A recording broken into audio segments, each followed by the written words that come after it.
मथुरा जन को प्रभ दीन दयाल है। संगत सृष्ट निहाल करी,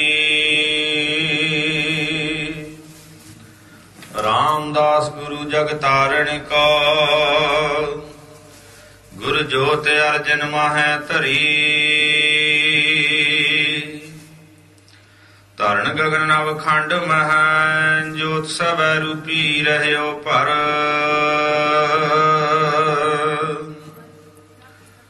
पन मथुरा कछ भेद नहीं। गुर अर्जन परतख हर, सतनाम श्री वाहिगुरु साहिब जीओ। जैत सरी महला पंजवा। वार श्लोकां नाल एक ओंकार सतगुर प्रसाद। श्लोक आद पूरन मद पूरन अंत पूरन परमेश्वर है। सिमरंत संत सर्वत्र रमणं, नानक अगनासन जगदीश्वर है। आद पूरन मद पूरन अंत पूरन परमेश्वर है। सिमरंत संत सर्वत्र रमणं, नानक अगनासन जगदीश्वर है। वेखन सुनन सनावनो, मन मह दृढ़िया साच। पूर रहयो सर्वत्र मैं, नानक हर रंग राच। पौड़ी हर एक नरंजन गाइय, सब अंतर सोई। करण कारण समरथ प्रभ, जो करे सो होई। खिन मह थापो थापदा, तिस बिन नहीं कोई। खंड ब्रह्मांड पाताल दीप, रव्या सब लोई। जैसे आप बुझाए सो बुझसी, निर्मल जन सोई। खंड ब्रह्मांड पाताल दीप, रव्या सब लोई। जिसे आप बुझाए सो बुझसी, निर्मल जन सोई। वाहिगुरु जी का खालसा, वाहिगुरु जी की फतेह। नानक देव महाराज सच्चे पातशाह, उन्हों के दसे स्वरूप, दसां पातशाहियां दे आत्म जोत स्वरूप सतगुरु श्री गुरु ग्रंथ साहब महाराज सच्चे पातशाह जी की अपार कृपालता हुई है। अमृत वेले महाराज सच्चे पातशाह जी ने दर्शन बख्शे हैं। सतगुरु जी की पावन पितर हजूरी विच पंज बाणियां दे नितनेम होए। उपरंत आसा जी की वार दे कीर्तन, गुरु सवारियां की रस भनी रसना तो आप जी ने सरवण कीते लाहा प्राप्त किया है। अमृत वेले जो हुक्मनामा महाराज सच्चे पातशाह जी ने बख्शिया है, गुरु घर की मर्यादा अनुसार आओ कुछ समय वास्ते सतगुरु सच्चे पातशाह जी के आए हुए श्री मुख वाग की विचार सरवण करके लाहा प्राप्त करिए जी। सतनाम श्री वाहिगुरु साहिब जीओ। जैत सरी महला पंजवा। वार श्लोकां नाल एक ओंकार सतगुर प्रसाद। जैत सरी राग विच पंजवें पातशाह जी ने साध संगत जी कृपा की है। ये वार पंजवें पातशाह जी की उचारी हुई है। पौड़ियां भी पंजवें पातशाह जी दियां हन, श्लोक भी पंजवें पातशाह जी दे ने। जय सरी की वार ये सरलेख फिर श्लोकां नाल विशेष करके ये वार श्लोकां दे सहित है, क्योंकि कुछ वारां साध संगत जी बिना श्लोकां तो भी आ जांदियां, जिवें सत्ते पलवंडे दी वार, बसंत दी वार, उन्हां विच कलियां पौड़ियां ही ने, श्लोक नहीं। इस करके ये सरलेख महाराज जी ने कृपा की भई वार श्लोकां समेत है। फिर कीता वस्तु निर्देशक मंगल एक ओंकार सतगुर प्रसाद। अद्वैत स्वरूप परमात्मा सर्वदा प्रकाशक सत चेतन आनंद स्वरूप जो गुरु की कृपा नाल मिलता है जी। ਸ਼ਲੋਕ ਆਦ ਪੂਰਨ ਮਧ ਪੂਰਨ ਅੰਤ ਪੂਰਨ ਪਰਮੇਸ਼ਰ ਹੈ। ਇਸ ਸ਼ਬਦ ਦੀ ਉਥਾਨਕਾ ਵਿਦਵਾਨਾਂ ਨੇ ਸਾਧ ਸੰਗਤ ਜੀ ਲਿਖੀ ਹੈ ਕਿ ਇੱਕ ਵਿਜੇਨਾਥ ਨਾਂ ਦਾ ਬਹੁਤ ਵੱਡਾ ਵਿਦਵਾਨ ਪੰਡਿਤ ਪੰਜਵੇਂ ਪਾਤਸ਼ਾਹ ਜੀ ਦੀ ਹਜ਼ੂਰੀ ਵਿੱਚ ਅੰਮ੍ਰਿਤਸਰ ਪਹੁੰਚਿਆ ਸੀ। ਮਹਾਰਾਜ ਦੀ ਸੋਭਾ ਸੁਣ ਕੇ ਅੰਮ੍ਰਿਤਸਰ ਪਹੁੰਚਿਆ। ਜਿਸ ਵੇਲੇ ਦਰਸ਼ਨ ਕੀਤੇ, ਜੈਸਾ ਸਤਿਗੁਰੂ ਸੁਣੀਦਾ ਤੈਸੋ ਹੀ ਮੈਂ ਡੀਠ। ਬਹੁਤ ਮਨ ਪ੍ਰਸੰਨ ਹੋਇਆ, ਸਤਿਗੁਰੂ ਜੀ ਨੂੰ ਨਮਸਕਾਰ ਕੀਤੀ। ਵਿਦਵਾਨ ਸੀ, ਇਸ ਕਰਕੇ ਫਿਰ ਮਨ ਵਿੱਚ ਆਇਆ ਵੀ ਕੁਝ ਪ੍ਰਸ਼ਨ ਮਹਾਰਾਜ ਜੀ ਨੂੰ ਕੀਤੇ ਜਾਣ। ਆਪਣੇ ਮਨ ਦੀ ਤਸੱਲੀ ਵਾਸਤੇ ਸਤਿਗੁਰਾਂ ਦੇ ਸਨਮੁਖ ਬੈਠ ਕੇ ਸਾਧ ਸੰਗਤ ਜੀ ਬੇਨਤੀ ਕੀਤੀ। ਆਖਿਆ, ਮਹਾਰਾਜ ਸੱਚੇ ਪਾਤਸ਼ਾਹ ਜੀ, ਇਹ ਜਿਹੜੀ ਵਰਣਵੰਡ ਕੀਤੀ ਹੋਈ ਆ ਉਹਦੇ ਅਨੁਸਾਰ ਕੋਈ ਬ੍ਰਾਹਮਣ ਹੈ, ਕੋਈ ਖੱਤਰੀ ਹੈ, ਕੋਈ ਵੈਸ਼ ਹੈ, ਕੋਈ ਸ਼ੂਦਰ ਹੈ। ਤੇ ਸਾਡੇ ਮੰਨਦੇ ਆ ਵੀ ਜਦੋਂ ਬ੍ਰਾਹਮਣ ਚੜ੍ਹਾਈ ਕਰ ਜਾਵੇ ਤੇ ਉਹਦੀ ਜਿਹੜੀ ਅਪਵਿੱਤਰਤਾ ਸੂਤਕ ਪਾਤਕ ਕਰਕੇ ਮੰਨੀ ਗਈ, ਜਨਮ ਵੇਲੇ ਸੂਤਕ, ਮਰਨ ਵੇਲੇ ਪਾਤਕ, ਉਹ ਅਪਵਿੱਤਰਤਾ ਜਿਹੜੀ ਬ੍ਰਾਹਮਣ ਦੀ ਆ ਉਹ 12 ਦਿਨਾਂ ਚ ਉਤਰਦੀ ਆ। ਜਿਹੜੀ ਖੱਤਰੀ ਦੀ ਅਪਵਿੱਤਰਤਾ ਉਹ 13 ਦਿਨਾਂ ਚ ਮੰਨੀ ਗਈ। ਜਿਹੜਾ ਵੈਸ਼ ਹੈ ਉਹਦੀ 17 ਦਿਨਾਂ ਚ, ਤੇ ਜਿਹੜਾ ਸ਼ੂਦਰ ਹੈ ਉਹਦੀ 40 ਦਿਨ ਚ ਮੰਨਦੇ ਆ। ਤੁਹਾਡੇ ਧਰਮ ਵਿੱਚ ਮਹਾਰਾਜ ਸੱਚੇ ਪਾਤਸ਼ਾਹ ਨਾ ਕਿਸੇ ਨੂੰ ਕੋਈ ਖੱਤਰੀ ਕਹਿੰਦਾ, ਨਾ ਸ਼ੂਦਰ ਕਹਿੰਦਾ, ਨਾ ਵੈਸ਼ ਕਹਿੰਦਾ, ਨਾ ਬ੍ਰਾਹਮਣ ਕਹਿੰਦਾ। ਸਾਰੇ ਰਲ ਗਾਡੀ ਨੇ, ਕੋਈ ਪਤਾ ਨਹੀਂ ਲੱਗਦਾ ਕੌਣ ਖੱਤਰੀ ਹੈ, ਕੌਣ ਬ੍ਰਾਹਮਣ ਹੈ, ਕੌਣ ਸ਼ੂਦਰ ਹੈ, ਕੌਣ ਵੈਸ਼ ਹੈ। ਤੇ ਫਿਰ ਇਹ ਤੁਹਾਡੇ ਸਿੱਖਾਂ ਦੀ ਕਲਿਆਣ ਕਿਵੇਂ ਹੁੰਦੀ ਆ? ਸਾਡੇ ਤੇ ਮੰਨਦੇ ਆ ਬਈ ਗਰਲ ਪ੍ਰਾਣ ਦੀ ਕਥਾ ਕੀਤੀ ਜਾਂਦੀ ਹੈ, ਸ਼ੂਦਰਾਂ ਵਾਸਤੇ 40 ਦਿਨ ਦਾ ਵਿਧਾਨ ਹੈ, ਇਸੇ ਤਰ੍ਹਾਂ ਵੈਸ਼ਾਂ ਵਾਸਤੇ 17 ਦਿਨ ਦਾ, ਖੱਤਰੀਆਂ ਵਾਸਤੇ 13 ਦਿਨ ਦਾ, ਤੇ ਬ੍ਰਾਹਮਣਾਂ ਵਾਸਤੇ 12 ਦਿਨ ਦਾ। ਮਹਾਰਾਜ ਨੇ ਆਖਿਆ, ਭਾਈ ਇਹ 12-13 ਦਿਨਾਂ ਦੀ ਜਿਹੜੀ ਵੰਡ ਤੇ ਜਾਂ ਫਿਰ ਇਹ ਜਾਤੀਆਂ ਦੀ ਵੰਡ ਕੀਤੀ ਹੈ, ਇਹ ਗੁਰਮਤ ਵਿੱਚ ਨਹੀਂ। ਸਾਡੇ ਤੇ ਸਿੱਖਾਂ ਦੀ ਕਲਿਆਣ ਸਿਰਫ ਨਾਮ ਕਰਕੇ ਹੀ ਹੈ। ਨਾਮ ਬਾਣੀ ਪੜ੍ਹਨ ਪੜ੍ਹਾਉਣ ਕਰਕੇ ਸਿੱਖਾਂ ਦੀ ਕਲਿਆਣ ਹੁੰਦੀ। ਹਾਂ, ਉਵੇਂ ਪ੍ਰਾਣੀ ਦੇ ਚੜ੍ਹਾਈ ਕਰ ਜਾਣ ਤੋਂ ਬਾਅਦ ਦੁਸਹਿਰੇ ਦੀ ਮਰਿਆਦਾ ਹੈ। ਇਸ ਕਰਕੇ ਜਿਹੜੀ ਕਲਿਆਣ ਹੋਣੀ ਉਹ ਤੇ ਨਾਮ ਬਾਣੀ ਕਰਕੇ ਹੀ ਹੋਣੀ ਆ। ਸਤਿਗੁਰ ਸੱਚੇ ਪਾਤਸ਼ਾਹ ਜੀ ਨੇ ਸਾਧ ਸੰਗਤ ਜੀ ਉਹ ਕਹਿ ਕੇ ਉਹਦੀ ਵਿਜੇਨਾਥ ਦੇ ਮਨ ਦੀ ਤ੍ਰਿਪਤੀ ਕਰਵਾਈ, ਤਸੱਲੀ ਕਰਵਾਈ। ਫਿਰ ਸਤਿਗੁਰੂ ਜੀ ਨੇ ਆਪਣੇ ਪਵਿੱਤਰ ਮੁਖਾਰਬਿੰਦ ਤੋਂ ਸਾਧ ਸੰਗਤ ਜੀ ਇਹ ਜੈਸਰ ਦੀ ਵਾਰ ਦਾ ਪਹਿਲਾ ਸ਼ਲੋਕ ਪ੍ਰਾਰੰਭ ਕੀਤਾ। ਆਮ ਵਿਧਾਨ ਹੈ ਸਾਧ ਸੰਗਤ ਜੀ ਗੁਰੂ ਘਰ ਵਿੱਚ ਭਈ ਜਦੋਂ ਇਹ ਵਾਰ ਪ੍ਰਾਰੰਭ ਹੁੰਦੀ ਹੈ ਉਦੋਂ ਬਾਣੀ ਦੇ ਪਾਠ ਦਾ ਮੱਧ ਲਾਇਆ ਜਾਂਦਾ। ਇੱਥੇ ਆਣ ਕੇ ਅਰਦਾਸ ਕੀਤੀ ਜਾਂਦੀ ਹੈ। ਕਈ ਵਾਰੀ ਮਨ 'ਚ ਕਈਆਂ ਦੇ ਸਾਧ ਸੰਗਤ ਤੇ ਸਵਾਲ ਆ ਜਾਂਦਾ, ਭਾਈ ਇਹ ਬਾਣੀ ਦੇ ਤਾਂ ਸਾਰੇ 1430 ਪੰਨੇ ਆ, ਤੇ ਫਿਰ ਮੱਧ ਦੀ ਅਰਦਾਸ 705 ਤੇ ਕਿਉਂ ਕੀਤੀ ਜਾਂਦੀ? ਜਦੋਂ ਕਿ ਪੰਨਿਆਂ ਦੀ ਗਿਣਤੀ ਦੇ ਹਿਸਾਬ ਨਾਲ ਆਪਾਂ ਦੇਖਾਂਗੇ ਤੇ 715 ਤੇ ਕਰਨੀ ਬਣਦੀ ਹੈ ਮੱਧ ਦੀ ਅਰਦਾਸ। ਫਿਰ 705 ਤੇ ਕਿਉਂ ਕਰਦੇ ਆ? ਉਹਦੇ ਕਈ ਕਾਰਨ ਸਾਧ ਸੰਗਤ ਜੀ ਵਿਦਵਾਨਾਂ ਨੇ ਲਿਖੇ ਨੇ, ਪਰ ਇੱਕ ਜਿਹੜਾ ਮੁੱਖ ਕਰਕੇ ਆ, ਗਿਆਨੀ ਨਾਨਕ ਸਿੰਘ ਜੀ ਨੇ ਸਾਧ ਸੰਗਤ ਜੀ ਇੱਕ ਓਂਕਾਰ ਤੋਂ ਲੈ ਕੇ 18, 10, 20 ਤੱਕ ਸਾਰੇ ਸ਼ਬਦਾਂ ਦੀ ਗਿਣਤੀ ਕਰਕੇ ਜਦੋਂ ਉਹਨਾਂ ਸ਼ਬਦਾਂ ਦਾ ਅੱਧ ਕੀਤਾ ਤੇ ਉਹ 705 ਤੇ ਆਉਂਦਾ। ਉਵੇਂ ਹੋਰ ਵੀ ਕਈ ਕਾਰਨ ਲਿਖੇ ਆ। ਇਸ ਕਰਕੇ ਬਾਣੀ ਦਾ ਮੱਧ 705 ਤੇ ਇੱਥੇ ਹੀ ਸਾਧ ਸੰਗਤ ਜੀ ਅਖੰਡ ਪਾਠ ਸਾਹਿਬ ਚੱਲਦਾ ਹੋਵੇ ਤੇ ਮੱਧ ਦੀ ਅਰਦਾਸ ਦਾ ਵਿਧਾਨ ਗੁਰੂ ਘਰ ਵਿੱਚ ਸ਼ੁਰੂ ਤੋਂ ਚੱਲਿਆ ਹੁੰਦਾ। ਸਤਿਗੁਰ ਸੱਚੇ ਪਾਤਸ਼ਾਹ ਜੀ ਨੇ ਸਾਧ ਸੰਗਤ ਦੀ ਪ੍ਰਾਰੰਭਤਾ ਕੀਤੀ। ਆ ਮਾਨਚਿਤ ਬਿਰਤੀਆਂ ਦੀ ਇਕਾਗਰਤਾ ਬਣਾ ਕੇ ਸਰਵਣ ਕਰੀਏ, ਲਾਹਾ ਪ੍ਰਾਪਤ ਕਰੀਏ ਜੀ। ਆਦ ਪੂਰਨ ਮੱਧ ਪੂਰਨ ਅੰਤ ਪੂਰਨ ਪਰਮੇਸ਼ਰ ਹੈ। ਉਹ ਅਕਾਲ ਪੁਰਖ ਵਾਹਿਗੁਰੂ ਜਿਹੜਾ ਸਾਧ ਸੰਗਤ ਜੀ ਉਹ ਸ੍ਰਿਸ਼ਟੀ ਦੇ ਆਦ ਸ਼ੁਰੂ ਵਿੱਚ ਵੀ ਪਰਿਪੂਰਨ ਸੀ। ਹੁਣ ਸ੍ਰਿਸ਼ਟੀ ਚੱਲ ਰਹੀ ਹੈ, ਯੁੱਗ ਚੱਲਦੇ ਨੇ, ਹੁਣ ਵੀ ਪਰਿਪੂਰਨ ਹੈ। ਤੇ ਜਦੋਂ ਸ੍ਰਿਸ਼ਟੀ ਦੀ ਲੈਤਾ ਉਹ ਕਰ ਦੇਵੇਗਾ, ਜਾਬੁਦ ਕਰਹ ਕਰਾ ਕਰਤਾਰਾ ਪ੍ਰਜਾ ਧਰਤਬ ਦੇਹ ਅਪਾਰਾ, ਜਾਬਾ ਕਰਖ ਕਰਤ ਹੋ ਕਬ ਹੂੰ ਤੁਮ ਮੈਂ ਮਿਲਤ ਦੇਹ ਧਰ ਸਭ ਹੂੰ। ਉਦੋਂ ਵੀ ਜਦੋਂ ਸਾਰੀ ਸ੍ਰਿਸ਼ਟੀ ਉਹ ਆਪਣੇ ਵਿੱਚ ਹੀ ਸਮਾ ਲਵੇਗਾ, ਕੋਈ ਨਹੀਂ ਬਾਕੀ ਰਹੇਗਾ, ਫਿਰ ਵੀ ਪ੍ਰਮਾਤਮਾ ਸਾਧ ਸੰਗਤ ਜੀ ਇਸੇ ਤਰ੍ਹਾਂ ਪਰਿਪੂਰਨ ਹੀ ਰਹੇਗਾ। ਆਦ ਪੂਰਨ ਮੱਧ ਪੂਰਨ ਅੰਤ ਪੂਰਨ ਪਰਮੇਸ਼ਰ ਹੈ। ਸ੍ਰੀ ਗੁਰੂ ਗ੍ਰੰਥ ਸਾਹਿਬ ਮਹਾਰਾਜ ਸੱਚੇ ਪਾਤਸ਼ਾਹ ਜੀ ਦੇ ਆਦ ਵਿੱਚ ਵੀ ਪਰਮੇਸ਼ਰ ਦੀ ਵਡਿਆਈ ਹੈ, ਕਿਉਂਕਿ ਨਾਮ ਦੀ ਵਡਿਆਈ, ਇੱਕ ਓੰਕਾਰ ਸਤਿਨਾਮ। ਫਿਰ ਮੱਧ ਵਿੱਚ ਵੀ ਨਾਮ ਦੀ ਵਡਿਆਈ ਹੈ। ਬਨਵੰਤ ਨਾਨਕ ਸਦਾ ਤ੍ਰਿਪਤੇ ਹਰ ਨਾਮ ਭੋਜਨ ਖਾਇਆ, ਜਿੱਥੇ ਅਰਦਾਸ ਕਰਦੇ ਉਸ ਤੋਂ ਪਹਿਲਾਂ ਵਚਨ। ਫਿਰ ਅੰਤ ਵੀ ਸਾਧ ਸੰਗਤ ਜੀ ਮਹਾਰਾਜ ਜੀ ਦੇ ਨਾਮ ਦੀ ਵਡਿਆਈ ਹੈ। ਸੋ ਨਾਨਕ ਨਾਮ ਮਿਲਿਆ ਤਾਂ ਜੀਵਾਂ, ਤਨ ਮਨ ਥੀਵੇ ਹਰਿਆ।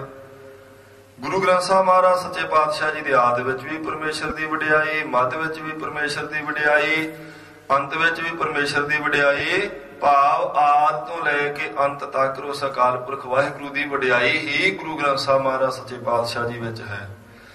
ਇਸੇ ਤਰ੍ਹਾਂ ਫਿਰ ਕਹਿੰਦੇ ਆਦਿ ਪੂਰਨ, ਮੱਧ ਪੂਰਨ, ਅੰਤ ਪੂਰਨ ਪਰਮੇਸ਼ਰ ਹੈ। ਆਦਿ ਜਦੋਂ ਬੱਚਾ ਜਨਮ ਲੈਂਦਾ ਉਦੋਂ ਵੀ ਸਾਧ ਸੰਗਤ ਜੀ ਉਹਦੇ ਭਾਣੇ ਵਿੱਚ ਹੀ ਹੈ। ਜਾਤ ਇਸ ਭਾਣਾ ਤਾਂ ਜੰਮਿਆ ਪਰਿਵਾਰ ਭਲਾ ਪਾਇਆ। ਜਨਮ ਵੀ ਉਹਦੇ ਭਾਣੇ ਵਿੱਚ, ਆਦਿ ਵੇਲੇ ਵੀ ਉਹ ਅਕਾਲ ਪੁਰਖ ਵਾਹਿਗੁਰੂ ਆਪ ਹੀ ਹੈ। ਮੱਧ ਜਦੋਂ ਜੀਵਨ ਚੱਲ ਰਿਹਾ ਉਦੋਂ ਵੀ ਪਰਮੇਸ਼ਰ ਆਪ ਹੀ ਹੈ। ਤੇ ਅੰਤ ਜਦੋਂ ਆਪਣਾ ਜੀਵਨ ਭੋਗ ਕੇ ਸਾਧ ਸੰਗਤ ਜੀ ਪ੍ਰਾਣੀ ਸੰਸਾਰ ਤੋਂ ਚਲਿਆ ਜਾਂਦਾ ਹੈ ਉਦੋਂ ਵੀ ਪ੍ਰਮਾਤਮਾ ਪਰਿਪੂਰਨ ਹੀ। ਉਹਦੇ ਹੁਕਮ ਵਿੱਚ ਹੀ ਜਨਮ ਲਿਆ ਸੀ, ਉਹਦੇ ਹੁਕਮ ਵਿੱਚ ਹੀ ਉਮਰ ਭੋਗੀ, ਉਹਦੇ ਹੁਕਮ ਵਿੱਚ ਹੀ ਚਲਿਆ ਜਾਂਦਾ। ਉਹ ਅਕਾਲ ਪੁਰਖ ਵਾਹਿਗੁਰੂ ਤਿੰਨਾਂ ਸਮਿਆਂ ਵਿੱਚ, ਜਿਹੜਾ ਲੰਘ ਚੁੱਕਾ ਸਮਾਂ, ਵਰਤਮਾਨ ਜਿਹੜਾ ਜਾ ਰਿਹਾ ਤੇ ਆਉਣ ਵਾਲਾ ਜਿਹੜਾ ਭਵਿੱਖਤ ਕਾਲ ਹੈ, ਤਿੰਨਾਂ ਸਮਿਆਂ ਵਿੱਚ ਉਹ ਪ੍ਰਮਾਤਮਾ ਪਰਿਪੂਰਨ ਹੈ, ਸਦਾ ਰਹੇਗਾ। ਸਿਮਰੰਤ ਸੰਤ ਸਰਵਤਰ ਰਮਣੰ, ਨਾਨਕ ਅਗਨਾਸਨ ਜਗਦੀਸ਼ਰ ਹੈ। ਆਗ ਕਹਿੰਦੇ ਸਾਧ ਸੰਗਤ ਜੀ ਪਾਪਾਂ ਨੂੰ। ਸਿਮਰੰਤ ਸੰਤ ਸਰਬਤਰ ਰਮਣੰ, ਨਾਨਕ ਅਗਨਾਸਨ ਜਗਦੀਸ਼ਵਰ ਹੈ। ਉਹ ਜਗਦੀਸ਼ਵਰ ਹੈ ਜਿਹੜਾ ਪਾਪਾਂ ਦੇ ਨਾਸ਼ ਕਰਨ ਵਾਲਾ ਹੈ। ਉਸ ਪਾਪਾਂ ਦੇ ਨਾਸ਼ਕ ਅਕਾਲ ਪੁਰਖ ਵਾਹਿਗੁਰੂ ਨੂੰ ਜਿਹੜੇ ਸੰਤ ਜਨ ਸਾਧ ਸੰਗਤ ਜੀ ਸਾਰੇ ਰਮਿਆ ਹੋਇਆ ਜਾਣ ਕੇ ਚੇਤੇ ਕਰਦੇ ਆ।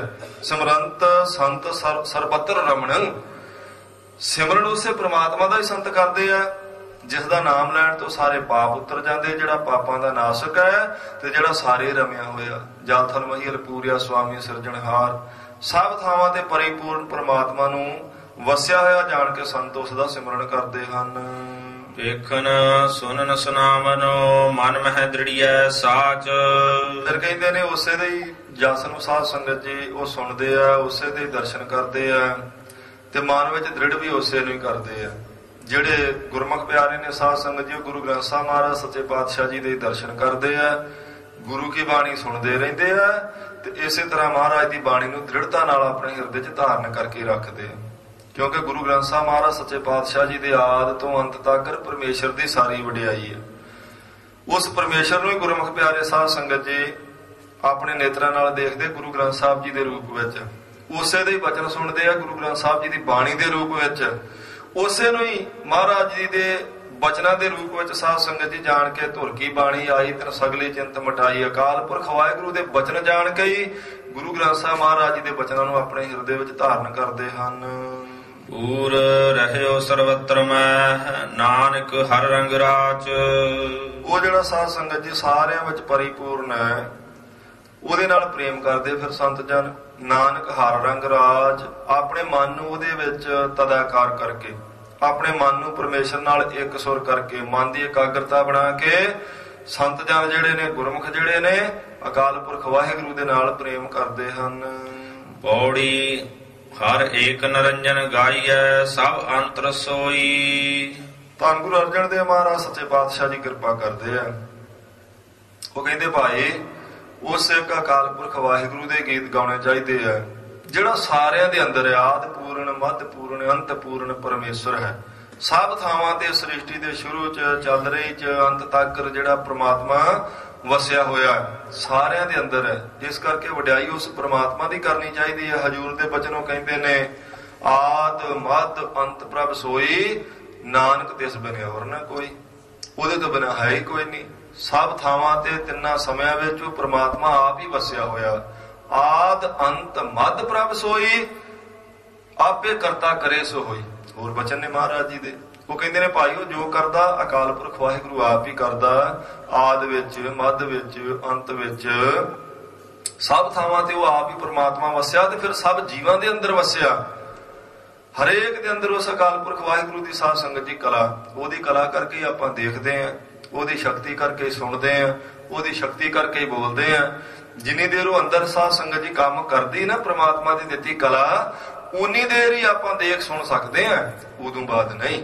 ਜਦੋਂ ਆਪਣੀ ਕਲਾ ਖਿੱਚ ਲੈਂਦਾ, ਆਪਣੀ ਸ਼ਕਤੀ ਸਾਧ ਸੰਗਤ ਜੀ ਸਮੇਟ ਲੈਂਦਾ ਕਿਸੇ ਦੇ ਅੰਦਰੋਂ, ਫਿਰ ਨਾ ਕੋਈ ਦੇਖ ਸਕਦਾ, ਨਾ ਸੁਣ ਸਕਦਾ, ਨਾ ਬੋਲ ਸਕਦਾ, ਨਾ ਅਨੁਭਵ ਕਰ ਸਕਦਾ, ਨਾ ਦੁੱਖ, ਨਾ ਭੁੱਖ, ਨਾ ਸੁੱਖ, ਨਾ ਇਸੇ ਤਰ੍ਹਾਂ ਤ੍ਰੇ, ਨਾ ਕੋਈ ਗਮੀ, ਨਾ ਖੁਸ਼ੀ। ਉਨੀ ਦੇਰ ਹੈ ਜਿੰਨੀ ਦੇਰ ਪ੍ਰਮਾਤਮਾ ਦੀ ਜੋਤ ਕਿਸੇ ਦੇ ਅੰਦਰ ਕੰਮ ਕਰਦੀ ਹੈ। ਹਰੇਕ ਦੇ ਅੰਦਰ ਸਾਧ ਸੰਗਤ ਜੀ ਉਹਦੀ ਜੋਤ ਹੀ ਕੰਮ ਕਰਦੀ, ਤਾਂ ਪ੍ਰਾਣਾ ਧਾਰੀ ਜੀਵ ਨੂੰ ਮੰਨਿਆ ਜਾਂਦਾ। ਪ੍ਰਾਣ ਉਹਦੇ ਦਿੱਤੇ ਆ, ਕੰਮ ਕਰਦੇ ਆ ਸਰੀਰ ਦੇ ਅੰਦਰ ਤੇ ਪ੍ਰਾਣੀ ਆ।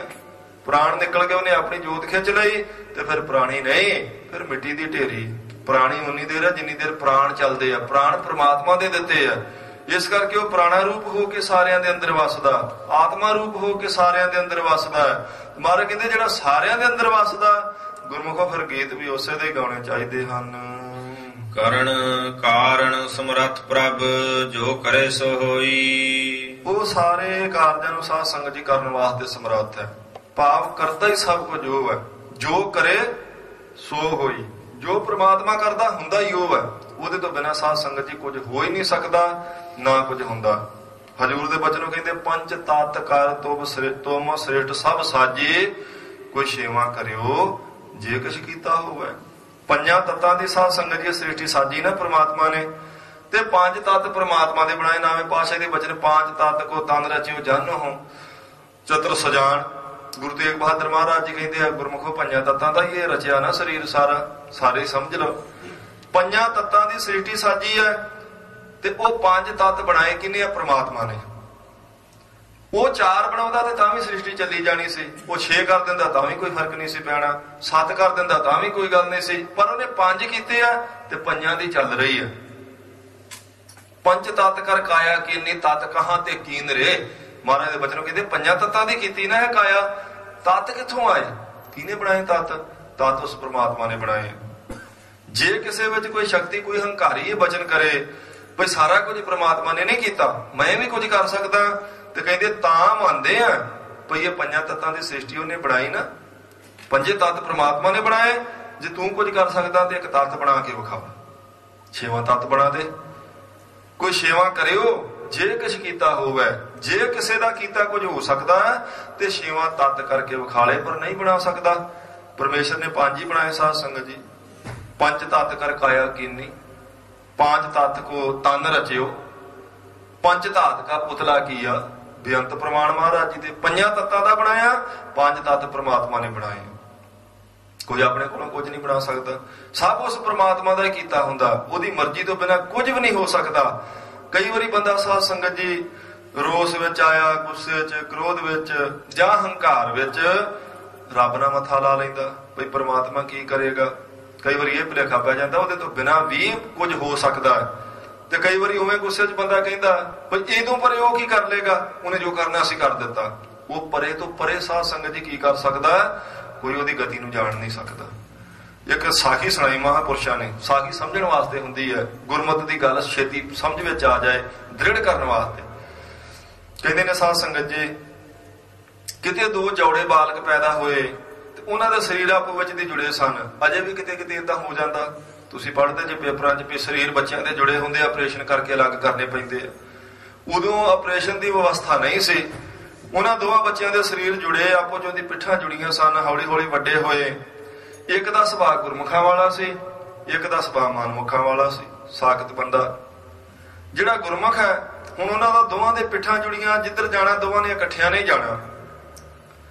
ਜਿਹੜਾ ਗੁਰਮੁਖ ਸੁਭਾਅ ਵਾਲਾ ਉਹਨੇ ਕਹਿਣਾ ਬਈ ਰੱਬ ਨੂੰ ਚੇਤੇ ਕਰ, ਰੱਬ ਹੀ ਦੁੱਖ ਕੱਟ ਸਕਦਾ। ਜਿਹੜਾ ਥੋੜਾ ਜਿਹਾ ਦੂਜੇ ਸੁਭਾਅ ਵਾਲਾ ਸੀ ਉਹਨੇ ਕਹਿਣਾ ਵੀ ਹੁਣ ਰੱਬ ਨੂੰ ਚੇਤੇ ਕਰਨ ਦਾ ਕੀ ਲਾਭ ਹੈ, ਏਦਾਂ ਤੇ ਉਹਨੇ ਕਰ ਦਿੱਤਾ ਸਾਨੂੰ, ਇਹਦੋਂ ਪਰੇ ਉਹ ਕੀ ਕਰ ਦੂਗਾ, ਇੰਨਾ ਦੁੱਖ ਦਿੱਤਾ, ਇਕੱਠੇ ਹੀ ਬਹਿਨੇ ਆ, ਇਕੱਠੇ ਖਾਣੇ ਪੀਣੇ ਆ, ਹੁਣ ਦੱਸ ਕੀ ਕਰ ਸਕਦੇ। ਜਿੱਥੇ ਤੂੰ ਜਾਣਾ ਮੈਂ ਨਹੀਂ ਵੀ ਜਾਣਾ ਚਾਹੁੰਦਾ, ਜਾਣਾ ਹੀ ਪੈਂਦਾ। ਭਈ ਉਹਨੇ ਜਦੋਂ ਜੋੜ ਹੀ ਦਿੱਤੇ ਆ, ਇੰਨਾ ਦੁੱਖ ਦਿੱਤਾ, ਹੁਣ ਇਹਦੋਂ ਪਰੇ ਉਹ ਮੈਂ ਨਹੀਂ ਚੇਤੇ ਕਰਨਾ। ਵੀ ਮੈਂ ਚੇਤੇ ਤੇ ਤਾਂ ਕਰਾਂ ਨਾ ਵੀ ਕੁਝ ਚੰਗਾ ਕੀਤਾ ਹੋਵੇ, ਉਹਨੇ ਚੰਗਾ ਹੀ ਨਹੀਂ ਕੀਤਾ, ਹੁਣ ਇਹਦੋਂ ਬਾਅਦ ਉਹ ਕੀ ਕਰ ਸਕਦਾ, ਉਹਨੂੰ ਮੈਂ ਚੇਤੇ ਕਰਾਂ। ਉਹਨੇ ਆਖਿਆ ਨਹੀਂ ਏਦਾਂ ਨਹੀਂ ਕਹੀਦਾ, ਇਹ ਕੋਈ ਆਪਣੀ ਕਰਮਗਤੀ ਹੋ ਸਕਦੀ। ਜਿਹੜਾ ਏਦਾਂ ਪ੍ਰਮਾਤਮਾ ਨੇ ਕੀਤਾ ਉਹ ਬਹੁਤ ਕੁਝ ਕਰ ਸਕਦਾ। ਉਹ ਚਾਹਵੇ ਤੇ ਦੁੱਖ ਕੱਟ ਵੀ ਸਕਦਾ, ਚਾਹਵੇ ਕੁਝ ਹੋਰ ਵੀ ਕਰ ਸਕਦਾ। ਉਹ ਕਹਿੰਦਾ ਉਹ ਕੁਝ ਨਹੀਂ ਕਰ ਸਕਦਾ, ਉਹਨੇ ਜੋ ਕਰਨਾ ਸੀ ਕਰ ਦਿੱਤਾ, ਇਹਦੋਂ ਪਰੇ ਕੀ ਕਰ ਲੇਗਾ। ਮੈਂ ਨਹੀਂ ਉਹਨੂੰ ਮੰਨਦਾ, ਨਾ ਮੈਂ ਚੇਤੇ ਕਰਨਾ, ਜੋ ਕਰ ਸਕਦਾ ਕਰਕੇ ਵਿਖਾਲੇ। ਵੀ ਇਹਦੋਂ ਪਰੇ ਹੋਰ ਕਰ ਕੀ ਦੇਵੇਗਾ। ਉਹ ਦੇਵਨੇਤ ਨਾਲ ਹੀ ਸਾਧ ਸੰਗਤ ਜੀ ਇਉਂ ਕੁਝ ਕੁ ਦਿਨਾਂ ਬਾਅਦ ਕਹਿੰਦੇ ਜਿਹੜਾ ਗੁਰਮੁਖ ਸੁਭਾਅ ਵਾਲਾ ਸੀ ਵਿੱਚੋਂ ਉਹ ਚੜਾਈ ਕਰ ਗਿਆ। ਹੁਣ ਉਹ ਚੜਾਈ ਕਰ ਗਿਆ, ਹੈ ਤਾਂ ਦੋਵੇਂ ਜੁੜੇ ਆ, ਮਨਮੁਖ ਜਿਉਂਦਾ, ਗੁਰਮੁਖ ਦੇ ਤੇ ਪ੍ਰਾਣ ਨਿਕਲ ਗਏ। ਹੁਣ ਸਾਧ ਸੰਗਤ ਜੀ ਪਹਿਲਾਂ ਤੇ ਉਹ ਜਿਉਂਦਾ ਸੀ ਤੇ ਗੱਲ ਹੋਰ ਸੀ। ਜਦੋਂ ਉਹ ਚੜਾਈ ਕਰ ਗਿਆ ਹੁਣ ਉਹਦੀ ਲਾਸ਼ ਲਈ ਫਿਰਦਾ ਨਾਲ, ਨਾ ਤਾਂ ਅਲੱਗ ਹੋ ਸਕਦਾ, ਇੱਕ ਮਰ ਗਿਆ ਇੱਕ ਜਿਉਂਦਾ। ਮਨਮੁਖ ਫਿਰ ਉਹ ਲਾਸ਼ ਜਿਹੜੀ ਸਾਧ ਸੰਗਤ ਜੀ ਉਹ ਖਰਾਬ ਹੋਈ ਜਾਂਦੀ ਹੈ। ਜਦੋਂ ਅੱਤ ਦਾ ਦੁੱਖ ਹੋਇਆ ਨਾ, ਲਾਸ਼ ਨੂੰ ਚੁੱਕ ਚੁੱਕ ਕੇ ਢੋ ਢੋ ਕੇ ਉਹਦਾ ਭਾਰ ਥੱਕ ਗਿਆ, ਅੱਗੇ ਤੇ ਉਹ ਆਪ ਤੁਰਦਾ ਆਸਰਾ ਕਰਦਾ ਸੀ ਕੁਝ ਨਾਲ, ਹੁਣ ਸਾਰੀ ਲਾਸ਼ ਹੀ ਸਾਧ ਸੰਗਤ ਦੀ ਪਿੰਡੇ ਨਾਲ ਚੰਬੜੀ ਆ। ਫਿਰ ਉਹ ਬੋ ਮਾਰਦੀ ਆ। ਫਿਰ ਸਾਧ ਸੰਗਤ ਕੰਨਾਂ ਨੂੰ ਹੱਥ ਲਾਏ, ਪਰ ਰੱਬ ਦੀ ਗਤੀ ਨੂੰ ਕੋਈ ਨਹੀਂ ਜਾਣਦਾ, ਉਹ ਪਤਾ ਨਹੀਂ ਪਰੇ ਤੋਂ ਪਰੇ ਕੀ ਕਰ ਸਕਦਾ। ਪਹਿਲਾਂ ਤਾਂ ਗੁੱਸੇ ਚ ਆਉਂਦਾ, ਕਹਿੰਦਾ ਇਦੋਂ ਪਰੇ ਕੀ ਕਰ ਲੇਗਾ, ਹੁਣ ਜੋੜ ਤੇ ਦਿੱਤਾ, ਦੁੱਖ ਤੇ ਦਿੱਤਾ ਹੀ ਆ। ਪਰ ਉਹਨੇ ਕਿਹਾ ਅਜੇ ਤੇ ਦੁੱਖ ਦਾ ਨਮੂਨਾ ਉਹਨੇ ਇੱਕ ਹੋਰ ਵਿਖਾਇਆ ਮਾੜਾ ਜਿਹਾ, ਉਹ ਕੁਝ ਵੀ ਕਰ ਸਕਦਾ। ਪਤਾ ਹੀ ਨਹੀਂ ਸਾਧ ਸੰਗਤ ਜੀ, ਪ੍ਰਮਾਤਮਾ ਸਭ ਕੁਝ ਅਸਲ ਵਿੱਚ ਕਰਦਾ ਹੀ ਉਹ ਹੈ, ਉਹਦੇ ਤੋਂ ਬਿਨਾਂ ਕੁਝ ਹੋ ਹੀ ਨਹੀਂ ਸਕਦਾ। ਇੱਕ ਅੰਗਰੇਜ਼ੀ ਪੇਪਰ ਚ ਸਾਧ ਸੰਗਤ ਜੀ ਟੂਕ ਮਾਤਰ ਗੱਲ ਕਿਸੇ ਦੀ ਲਿਖੀ ਪੜ੍ਹੀ ਸੀ, ਭਾਵੇਂ ਕੀਤੀ ਤੇ ਉਹਨਾਂ ਨੇ ਉਹ ਉਦਾਂ ਹੀ ਹੈ ਮਖੌਲ ਵਜੋਂ ਹੀ, ਪਰ ਗੱਲ ਕੰਮ ਦੀ ਹੈ।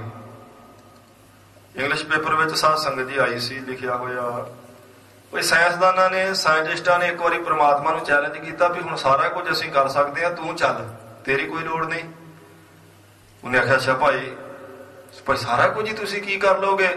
ਉਹ ਕਹਿੰਦੇ ਸਭ ਤੋਂ ਵੱਧ ਲੋਕ ਇਹੋ ਕਹਿੰਦੇ ਸੀ ਵੀ ਜੰਮਣਾ ਮਰਨਾ ਜਿਹੜਾ ਉਹ ਪ੍ਰਮਾਤਮਾ ਦੇ ਹੱਥ 'ਚ ਆ, ਬਾਕੀ ਤਾਂ ਸਾਰਾ ਕੁਝ ਅਸੀਂ ਕੀਤਾ ਹੀ ਹੈ, ਪਦਾਰਥਾਂ ਦੀ ਖੋਜ ਸਭ, ਤੇ ਹੁਣ ਇਹ ਵੀ ਤੇਰੇ ਹੱਥ 'ਚ ਨਹੀਂ ਅਸੀਂ ਰਹਿਣ ਦਿੱਤਾ। ਸਾਡਾ ਚਿੱਤ ਕਰੇ ਮਿੱਟੀ ਦਾ ਪੁਤਲਾ ਬਣਾ ਕੇ ਉਹਦੇ 'ਚ ਜਾਨ ਪਾ ਸਕਦੇ ਹਾਂ, ਇਸ ਕਰਕੇ ਤੂੰ ਇੱਥੇ ਕੀ ਕਰਦਾ, ਤੂੰ ਚੱਲ, ਹੁਣ ਤੇਰੀ ਕੋਈ ਲੋੜ ਨਹੀਂ। ਉਹਨੇ ਆਖਿਆ ਚਲੋ ਜੀ ਮੈਂ ਚਲਿਆ ਜਾਣਾ, ਜੇ ਇੰਨੀ ਤਰੱਕੀ ਤੁਸੀਂ ਕਰ ਗਏ ਜੇ ਵੀ ਮਿੱਟੀ ਦਾ ਪੁਤਲਾ ਬਣਾ ਕੇ ਉਹਦੇ 'ਚ ਜਾਨ ਪਾ ਸਕਦੇ ਜੇ, ਮੈਂ ਜ਼ਰੂਰ ਚਲਿਆ ਜਾਵਾਂਗਾ, ਪਰ ਇੱਕ ਵਾਰੀ ਇਹ ਮੈਨੂੰ ਕਰਕੇ ਵਿਖਾਲ ਦਿਓ, ਮਿੱਟੀ ਦਾ ਪੁਤਲਾ ਬਣਾਓ ਮੇਰੇ ਸਾਹਮਣੇ, ਉਹਦੇ 'ਚ ਜਾਨ ਪਾ ਦਿਓ ਤੇ ਮੈਂ ਮੰਨ ਲਵਾਂ ਵੀ ਮੇਰੀ ਲੋੜ ਨਹੀਂ ਰਹੀ, ਮੈਂ ਚਲਿਆ ਜਾਵਾਂਗਾ।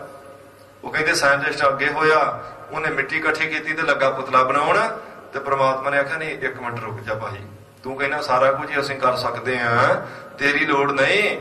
ਆਹ ਜਿਹੜੀ ਮਿੱਟੀ ਬਣਾ ਕੇ ਇਕੱਠੀ ਕਰੀ ਜਾਂਦਾ ਨਾ ਤੂੰ, ਜਿਹਦਾ ਪੁਤਲਾ ਬਣਾ ਕੇ ਇਹਦੇ 'ਚ ਜਾਨ ਪਾਉਣੀ ਹੈ, ਇਹ ਪੁਤਲਾ ਬਣਾ ਕੇ ਜਾਨ ਬਾਅਦ 'ਚ ਪਾਈ, ਪਹਿਲਾਂ ਮਿੱਟੀ ਆਪਣੀ ਬਣਾ। ਜਿਸ ਮਿੱਟੀ ਦਾ ਪੁਤਲਾ ਬਣਾ ਕੇ ਤੂੰ ਜਾਨ ਪਾਉਣੀ ਹੈ, ਇਹ ਮਿੱਟੀ ਵੀ ਆਪਣੀ ਬਣਾਏ, ਮੇਰੀ ਬਣਾਈ ਹੈ, ਇਹਦਾ ਨਹੀਂ ਤੂੰ ਪੁਤਲਾ। ਜੇ ਤੂੰ ਸਾਰਾ ਕੁਝ ਆਪ ਕਰ ਸਕਦਾ ਤੇ ਮਿੱਟੀ ਵੀ ਆਪਣੀ ਬਣਾ, ਉਹਦਾ ਪੁਤਲਾ ਬਣਾ, ਫਿਰ ਜਾਨ ਪਾ ਕੇ ਵਿਖਾਈ। ਤੇ ਫਿਰ ਸਾਧ ਸੰਗਤ ਜੀ ਉਹ ਨਿਰੁੱਤਰ ਹੋ ਗਿਆ, ਜਵਾਬ ਨਹੀਂ ਆਇਆ, ਕਿਉਂਕਿ ਤੱਤ ਤਾਂ ਪ੍ਰਮਾਤਮਾ ਦੇ ਪੈਦਾ ਕੀਤੇ ਆ।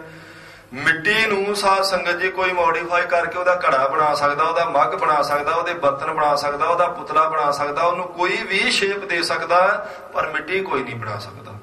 ਮਿੱਟੀ ਪ੍ਰਮਾਤਮਾ ਦੀ ਬਣਾਈ ਹੈ, ਤੱਤ ਪ੍ਰਮਾਤਮਾ ਦੇ ਬਣਾਏ ਆ, ਪ੍ਰਮਾਤਮਾ ਹੀ ਸਾਰੇ ਕਾਰਜਾਂ ਨੂੰ ਕਰਨ ਵਾਸਤੇ ਸਮਰੱਥ ਹੈ ਜੀ। ਖਿਨ ਮਹਿ ਥਾਪੋ ਥਾਪਦਾ ਤਿਸ ਬਿਨ ਨਹੀਂ ਕੋਈ। ਫਿਰ ਇੰਨਾ ਕੁ ਸਮਰੱਥ ਹੈ, ਕਹਿੰਦੇ ਖਿਨ ਮਹਿ ਥਾਪੋ ਥਾਪਦਾ।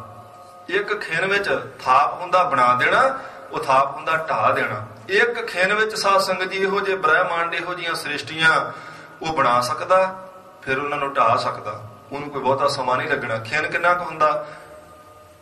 ਨਿਮਕ ਸਾਧ ਸੰਗਤ ਜਿਹੜਾ ਨਾ ਕਹਿੰਦੇ ਅੱਖ ਬੰਦ ਕਰਕੇ ਖੋਲ ਲਈਏ ਤੇ ਇਹ ਇੱਕ ਨਿਮਕ ਹੈ, ਖਿਨ ਇਹਦੇ ਤੋਂ ਥੱਲੇ ਆ। 15 ਨਿਮਕਾਂ ਦਾ ਸਾਧ ਸੰਗਤ ਜੀ ਕਹਿੰਦੇ ਇੱਕ ਚਸਾ ਹੁੰਦਾ, ਤੇ 15 ਚਸਿਆਂ ਦਾ ਇੱਕ ਵਿਸਾ, 30 ਵਿਸਿਆਂ ਦਾ ਇੱਕ ਪਲ, ਤੇ 60 ਪਲਾਂ ਦੀ ਇੱਕ ਘੜੀ, ਤੇ 7.5 ਘੜੀਆਂ ਦਾ ਇੱਕ ਪਹਿਰ।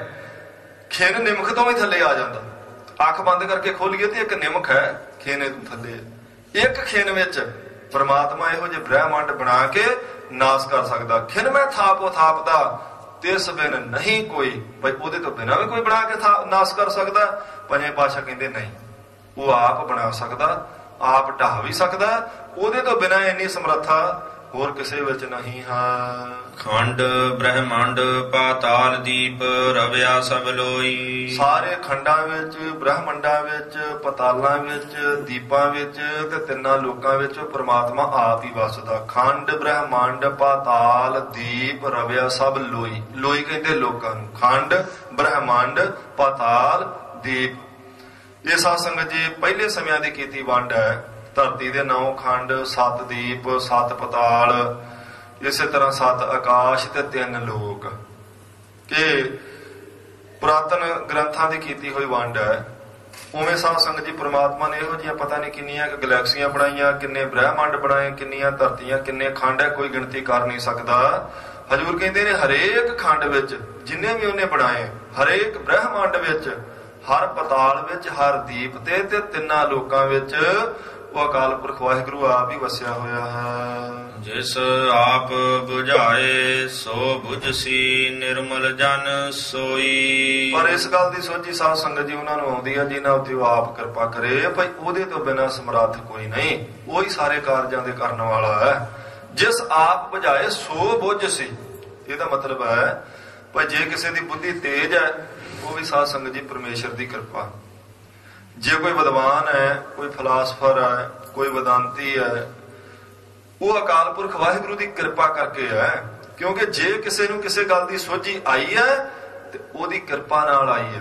ਜੇ ਕੋਈ ਗਿਆਨਵਾਨ ਹੈ, ਕੋਈ ਆਤਮ ਗਿਆਨੀ ਹੈ, ਕੋਈ ਬ੍ਰਹਮ ਗਿਆਨੀ ਹੈ, ਉਹਦੀ ਕਿਰਪਾ ਕਰਕੇ ਹੈ।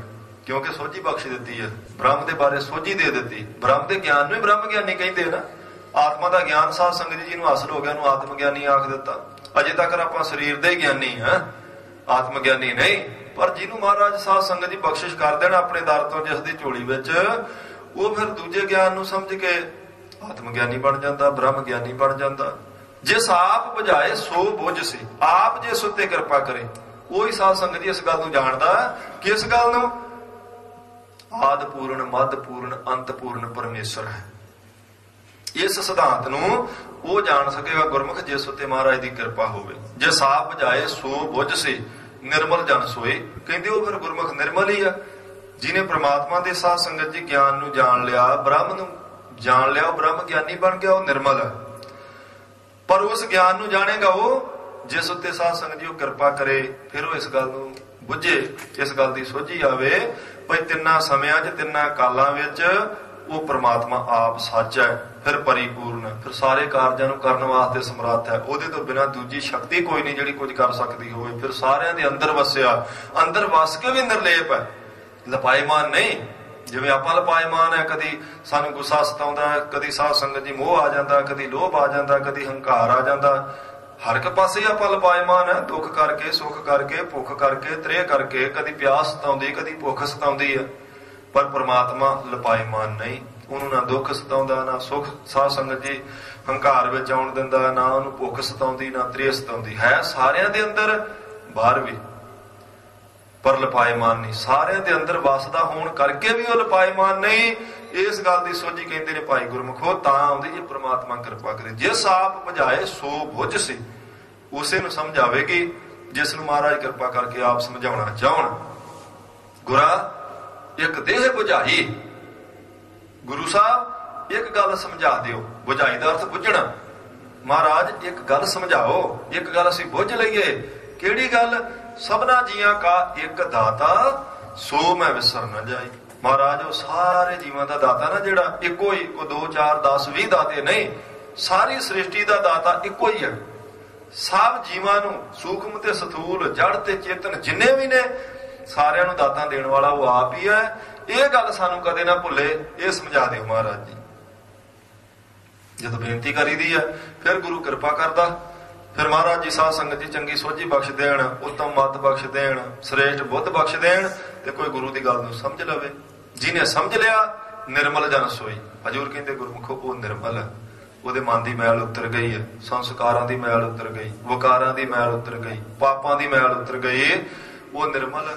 ਇਹ ਪੰਜਵੇਂ ਪਾਤਸ਼ਾਹ ਜੀ ਨੇ ਸਾਧ ਸੰਗਤ ਜੀ ਕਿਰਪਾ ਕੀਤੀ। ਅੰਮ੍ਰਿਤ ਵੇਲੇ ਹੁਕਮਨਾਮੇ ਦੇ ਰੂਪ ਵਿੱਚ ਸਤਿਗੁਰ ਸੱਚੇ ਪਾਤਸ਼ਾਹ ਜੀ ਦੀ ਅੰਮ੍ਰਿਤਮਈ ਬਾਣੀ ਦੀ ਵਿਚਾਰ ਕਰਦਿਆਂ ਬਹੁਤ ਸਾਰੀਆਂ ਭੁੱਲਾਂ ਹੁੰਦੀਆਂ ਹੋਈਆਂ। ਭੁੱਲਾਂ ਚੁੱਕਾਂ ਦੀ ਸੰਗਤ ਖਿਮਾ ਬਖਸ਼ੇ, ਪ੍ਰੇਮ ਨਾਲ ਫਤਿਹ ਦਾ ਜਵਾਬ ਦਿਓ। ਬੁਲਾਓ ਜੀ। ਵਾਹਿਗੁਰੂ ਜੀ ਕਾ ਖਾਲਸਾ।